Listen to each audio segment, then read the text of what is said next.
So, hello everyone, and welcome back to Literacy Matters and Power Conversations. I'm your host, Dr. Cheryl Lundy Swift. Today, we're exploring a powerful but sometimes overlooked driver of literacy development, and that's oral language. Long before students become readers and writers, they are speakers and listeners. The language they hear, the conversations that they engage in, and the opportunities they have to express ideas help build the neural networks that make literacy possible. Now, I had the privilege at Plain Talk Language and Literacy Conference to hear today's guest. She spoke about what she calls the speaking brain, how leaders ignite the neural engine of literacy, and her message was both compelling and incredibly important for educators and leaders working to strengthen literacy outcomes for all students. Joining us today is Terri Nolan, an internationally recognized literacy leader and advocate who brings a unique perspective connecting research, leadership, and classroom practice. Terri, welcome to Literacy Matters and Power Conversations. I'm so glad you're here. Thank you so much for having me, Cheryl. I really appreciated our connection that we had at Plain Talk and just am honored by the invitation to be here. Well, I loved meeting you in person. We had quite a few people saying, you got to meet Terri. And I think they were saying, you got to meet Cheryl. And finally, our worlds collided. And I so enjoyed your session. I got so much sitting in that front row, listening to you, but also watching how dynamic you are. So I would love for us to start by you telling us 3 things about yourself that our listeners and viewers should know. So I think I'll start with one of the things that applies to education the most is I have been in the classroom and I was a preschool teacher. And at the time that I was a preschool teacher, I didn't know the first thing about teaching kids. I think we've all done that in our careers and in our lives, and really would have appreciated a do-over moment, but was a preschool teacher. And then I led that preschool. So I was in that leadership role. And then from there moved into national nonprofit work for really the bulk of my career. And then now currently my colleague Danielle Thompson and we partner together to do school transformation projects. We try to do big work around literacy and leadership and language around the country. So that's kind of my educational journey background. One of the other things, I guess, maybe to know about me is I am finally at this point in my life. Science tells us, neuroscience tells us that you get this crystallized wisdom when you're around 50 years old. Your brain starts to crystallize around these very, very wise things through experience. And I would like to say that my crystallized wisdom at this journey and point in my life is what I am learning about language. And it's just something that is so profound as humans, and it has sparked something in me. So I understand literacy. I know literacy. I know how to teach kids how to read, and leadership I love. I am so biased towards leadership, but there is something magical. There is something so special about language that I don't even feel like we've tapped into. So I guess that's my second thing. Third thing is, let's see, where language is really intersecting with my life right now is I live in this huge family compound. And I say huge only because there's so many of us here. Right now in this moment, all 3 of my adult children are living here. We got 3 grandbabies living here. It is truly just a family language filled experience every day. I love that so much. I loved really getting to know more about your family because you involve them. You bring your whole self to this work, which I think is fantastic. So thank you for that. And I love this idea of this crystallized wisdom. And so I'm going to be thinking about that a little bit more, even for my own work. Now, as I mentioned, when I described what we're going to talk about today, I heard you speak at the Plain Talk Language and Literacy Conference in New Orleans. And your topic, the speaking brain, how leaders ignite the neural engine of literacy, just really spoke to me. I'd love to know what you mean when you refer to the speaking brain and why you think it's so foundational to literacy development. So I began that session, as you know, Cheryl, you were there, but the listeners that weren't in the room, I'll tell you how I began the session. And I began it talking about oral language and the lineage, the historical lineage of oral language. And it goes all the way back to Vygotsky. And if I would have gone further back, I promise you, I would have found information research about oral language. Well, you can even go back to Aristotle, Plato, and they talked about how stories, those who tell stories rule society. There is something magical, powerful, just explosive about stories and that human connection. So I did that historical lineage of how oral language, everything we do as humans, is tied to oral language, which is listening and speaking. And how we've gotten to where we are today with more intense randomized controlled trials around the fact that oral language is the foundation. You know, we've gotten into this habit, I would say, or I will call it a habit of calling decoding skills, phonemic awareness, phonological awareness, calling those foundational skills. But truly, the foundation is language, because Al Lieberman, and I did this in the historical lineage. Al Lieberman, who was at Haskins Lab, he said, reading is parasitic on language. It feasts off of language. It needs language to thrive, and so the foundation truly is language. It starts with listening when you're a baby. Then that turns to speaking. And then we move into reading when we get into school, and then eventually writing, this developmental progression. And it's all built on language. So the speaking brain has to be developed. You know, Cheryl, all of us in education, I think we've heard this, especially if we're in literacy. Oral language is natural. Reading and writing must be explicitly taught. So we've Yeah, heard I that definitely statement. heard that. Yes, a lot. Yeah. And it's good. However, I think it has led us into a lot of assumption. And Mm. here's what I mean by that. Oral language is natural. Well, yes, our brains have that biological priming for oral language to be natural, but it also depends on the inputs you have, the interactions you have, the instruction you have around oral language. And let's face it, not all of our children are in the same environments where that input, that instruction, that interaction is truly raising the brain's structure to the potential for oral language. Mm. And I think that positions that statement a little bit differently. Definitely so. Hmm. What do we do about that when we think about places that are not as language rich? How can we support those kinds of students? Well, this is where it gets fun and exciting, and we got to kind of throw off the preconceived notions about what we think school is and should be. And that is, we have to provide opportunities for speaking to happen, for listening to be there, for speaking to happen. And this isn't just speaking for speaking's sake, because all of us as educators, we know what a loud and crazy classroom is like. Yes, we do. Okay, quiet. We need quiet. So what I am talking about is opportunities for children to put words in their own mouths, to Mm. say the words, to roll them around on their tongue. Let them put it in their mouths. How important is that as well for a multilingual learner?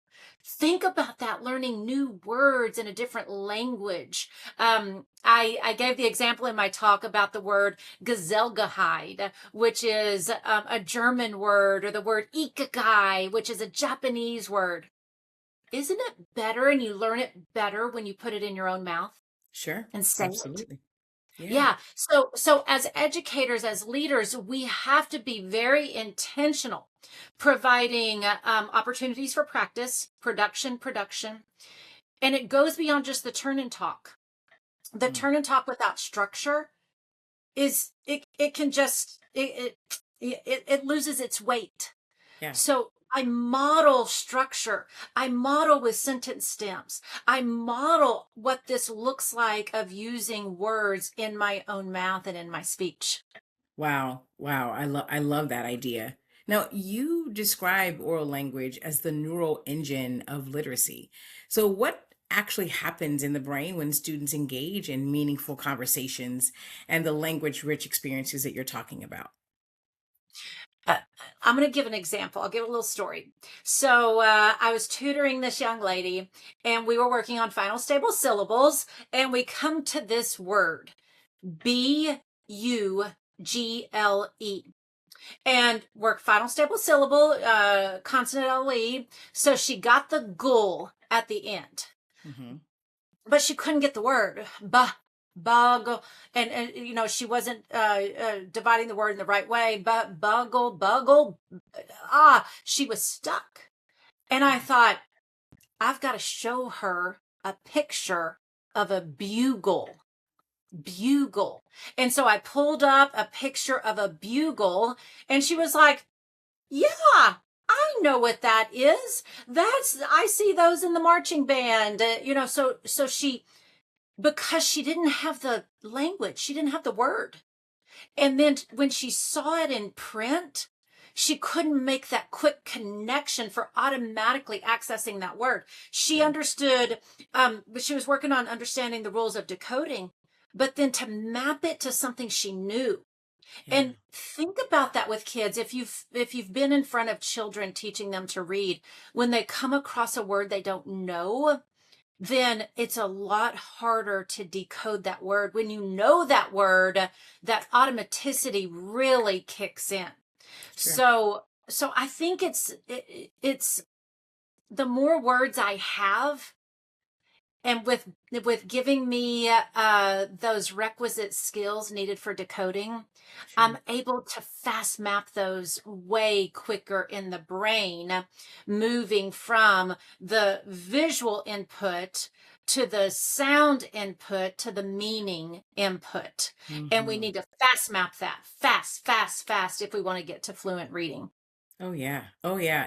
I remember myself being in high school actually, and in Miss Bolte's class, and I was reading aloud, and I got to a word, Segue, and so I stuck there, and I kept going Sagoo, and I would look at Miss Bolte, and she wouldn't give me any help, and so I said Sagoo again, but no, like that it didn't make any sense, and she just said keep reading.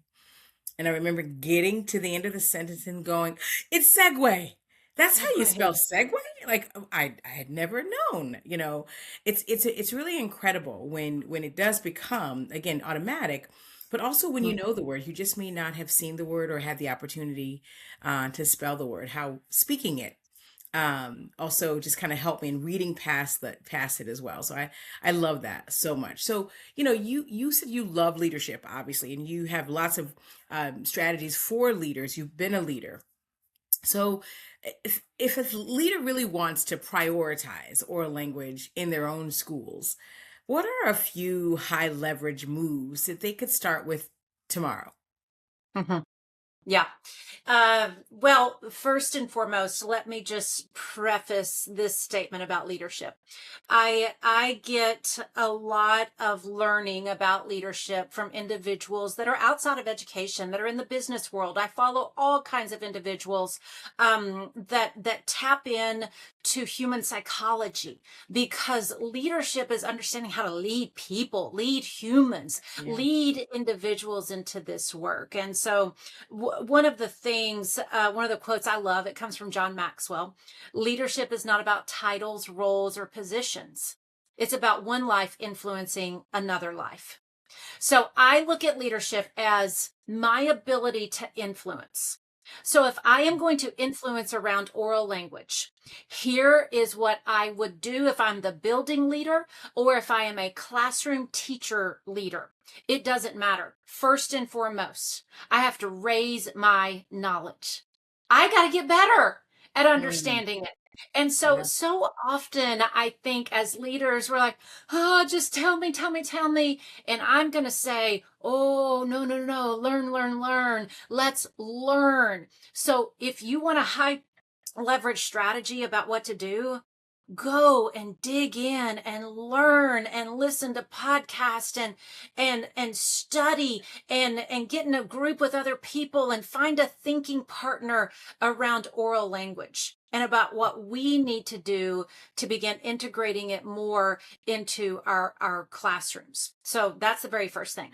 Mm-hmm. Second thing I would say as leaders that we need to do is understand that what we have done to date, which is nobody's fault, which is just this evolution of how we have come in the United States, is that we are now saying, when you look at the simple view of reading, we've got language comprehension and we've got word reading. When we multiply those, we get reading comprehension.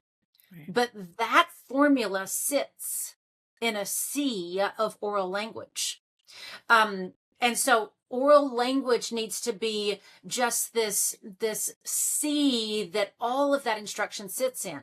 We've designed our MTSS protocols to assess and respond to word recognition.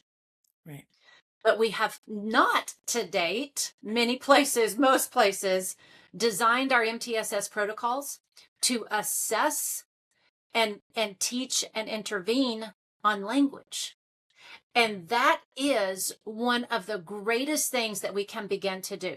Now, listen, people are saying, oh my goodness, but then that's adding in more things. No, what it's doing is it's getting really smart, learning about oral language.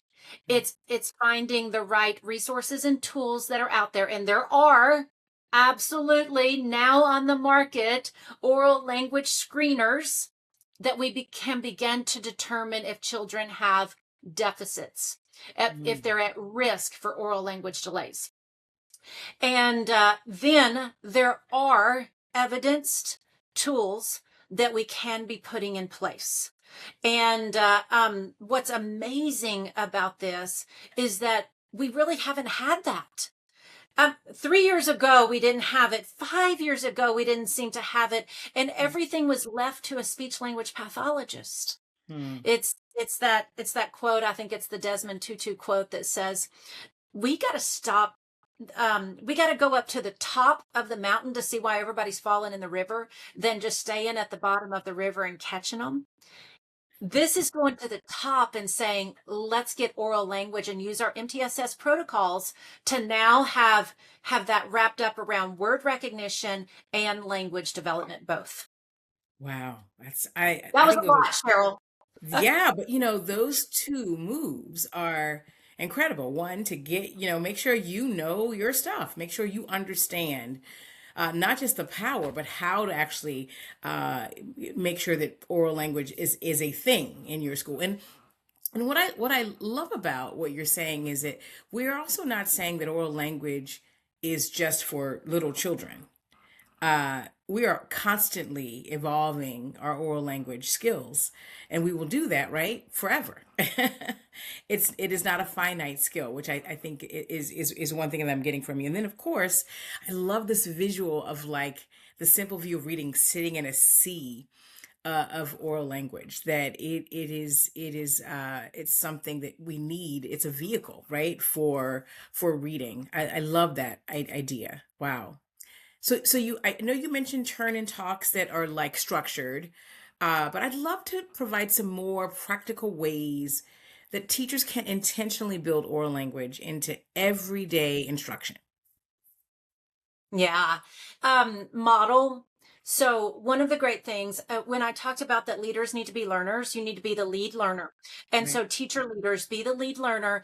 And and this is researched, and I shared it in the Plain Talk session. It comes out of Harvard, Noni Lasso and her work. When you as an educator raise your vocabulary, guess what happens to the vocabulary of the students? It gets Yeah. better. When I get better, people around me get better.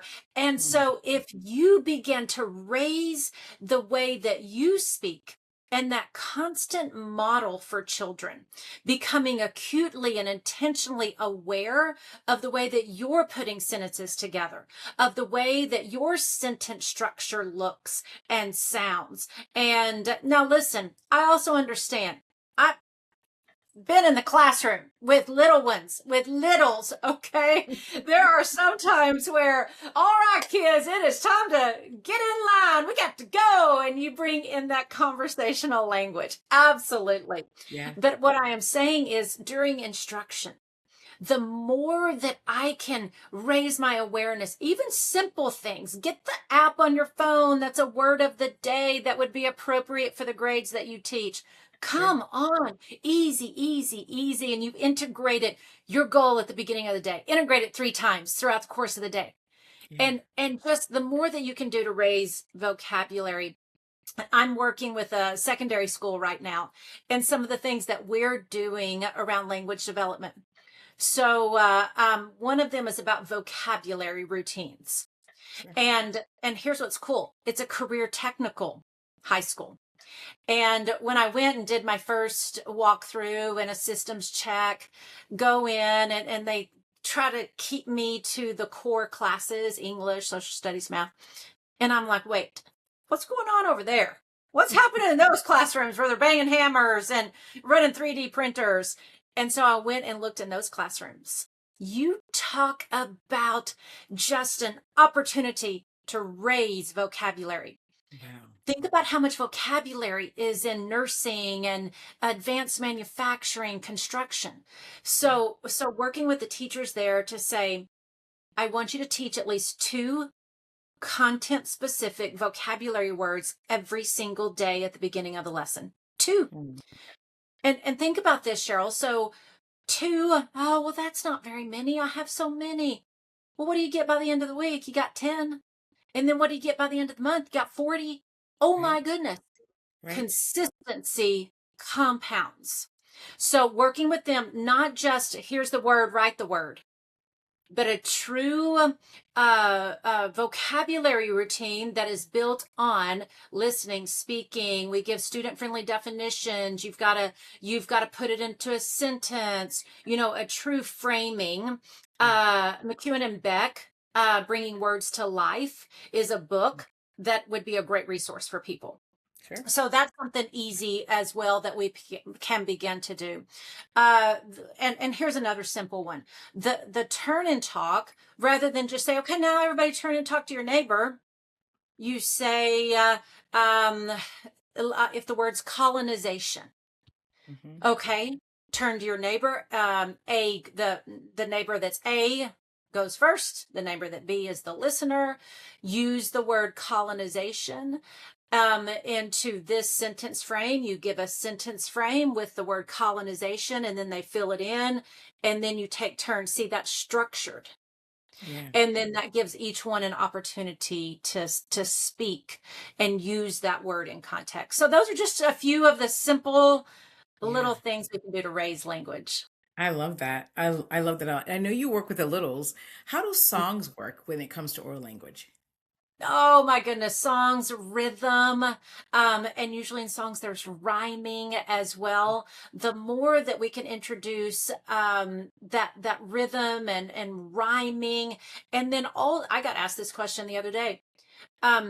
So is it okay for little kids to make up words? Absolutely. Sure. Absolutely. And you could talk about silly words and bring that in as much as possible. Once again, the more opportunities I have to put it in my mouth, say it, that's where it just starts to stick inside of what I call our word well. We all have a word well. Mine is different than yours. Yours is different than your children's, my children, whoever. And just think about stacking up words in that word well.